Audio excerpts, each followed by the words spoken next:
प्रिय दर्शकों, दंडकारण्य वन को भयंकर राक्षसों का घर माना जाता है। इसी जंगल में श्री राम ने लक्ष्मण जी और सीता माता के साथ वनवास काटा था। दंडकारण्य वन को स्त्री के साथ हुए दुर्व्यवहार के कारण श्राप मिला था, इसीलिए इसका नाम दंडकारण्य था। इसका मतलब है दंड यानी सजा देना और करण्य यानी वन।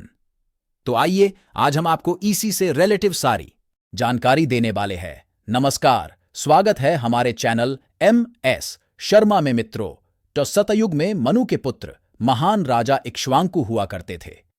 सूर्यवंश को स्थापित करने वाले इस राजा के 100 पुत्र थे, जिनमें सबसे छोटा पुत्र मंदबुद्धि था। सका आचरण धर्म संगत नहीं था। राजा ने शुक्राचार्य को दंड का गुरु बनाया ताकि पुत्र अपने किसी कृत्य के चलते भविष्य में परेशानी का सामना न करना पड़े। उसी सुंदर आश्रम में गुरु की रूपवती कन्या अर्जा भी रहा करती थीं। एक दिन दंड की उस पर कुदृष्टि पड़ गई और मर्यादा को भूलकर उसके साथ दुराचार कर बैठा। जब अर्जा ने अपने पिता शुक्राचार्य से पूरी घटना बताई तो अपनी पुत्री की दशा देखकर गुरु शुक्राचार्य क्रोधित हो गए और दंड को गुरु ने यह श्राप दे डाला कि जा, अगले 7 दिनों के भीतर तुम्हारा सारा राजपाट सहित नाश हो जाएगा। यहां तक कि तुम्हारे राज्य से 100 कोस दूर तक श्राप के प्रभाव से श्मशान सा नजारा दिखेगा। कुछ समय पश्चात ऐसा घना जंगल उत्पन्न हुआ जिसके भीतर सूर्य भी प्रवेश नहीं कर सकता था। इसके बाद से ही उस स्थान का नाम दंडकारण्य पड़ गया। दंडकारण्य वन कहां स्थित है? वर्तमान परिप्रेक्ष्य में दंडकारण्य पूर्वी मध्य भारत का एक भौतिक क्षेत्र है।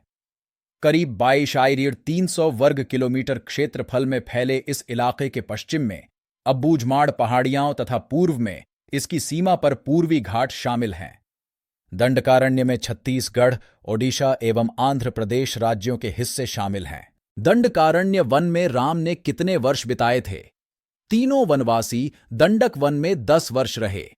दंडकारण्य वन के मुनियों ने राम का स्वागत करते हुए उनसे क्या कहा?